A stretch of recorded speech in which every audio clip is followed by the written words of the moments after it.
When you are depressed, you don't want to get out of bed. You don't want to be bothered with anyone. But overcoming depression is going to require that you get up and engage with life again.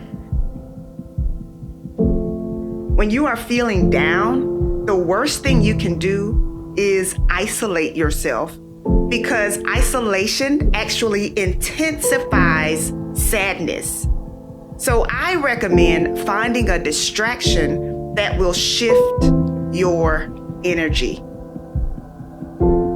Beginning in my early 20s, I began to notice some of the symptoms of mild depression. For years, I struggled with worry, anxiety, and feelings of hopelessness. Whenever I experienced a minor setback, I would be hard on myself and I would become extremely discouraged. For some reason, it was hard for me to believe that I could get through difficult situations. I know from personal experience that depression has a way of transforming a typically happy and outgoing person into someone who is sad, withdrawn, and frustrated with life.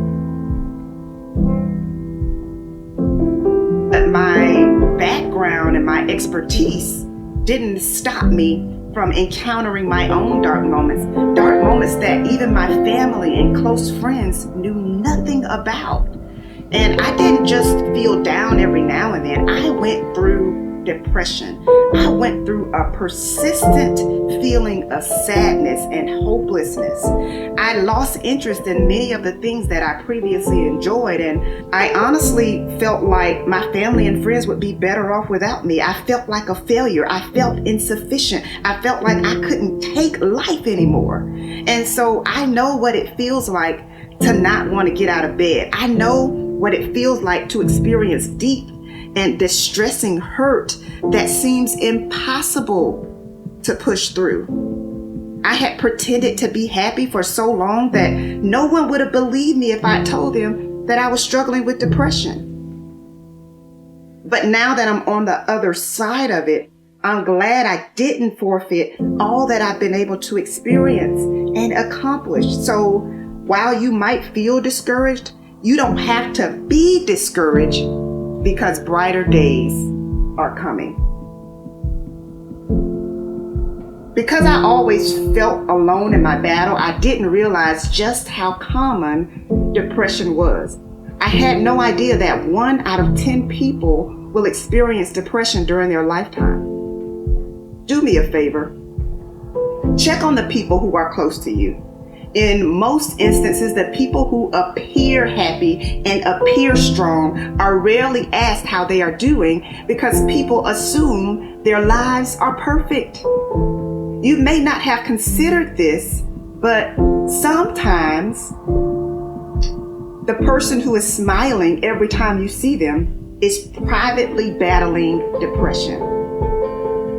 And so the first step in overcoming depression is acknowledging that something must change. You cannot fix what you do not face.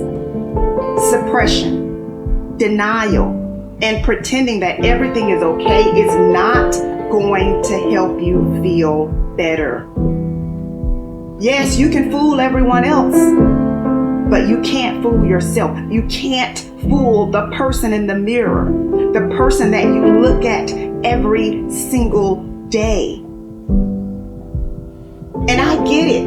When you appear to have it all together, it's not easy to let your guard down and say, hey, I'm struggling.